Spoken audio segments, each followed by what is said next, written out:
ဒါဆိုရင်ကျွန်တော်တို့ထားချစ်စစ်တဲ့ထုတ်ကိုဆက်ဆွဲမယ်အဲ့တော့အရင်ဆုံးကျွန်တော်ထားကိုဆွဲမယ်ပေါ့နော်အဲ့တော့တစ်ချက်နှစ်ချက်သုံးချက်ထားပါတစ်ချက်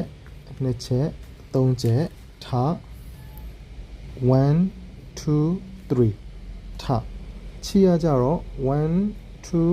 3ချီပါသုံးချက်နော်1 2 3 1 2 3စစ်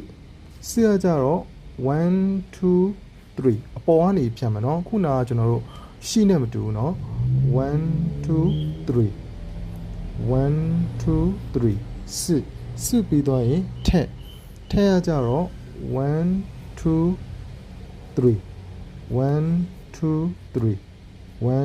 2 3ထက်ပြီးသွားရင်ကျွန်တော်ထို့က1 2 1 2 1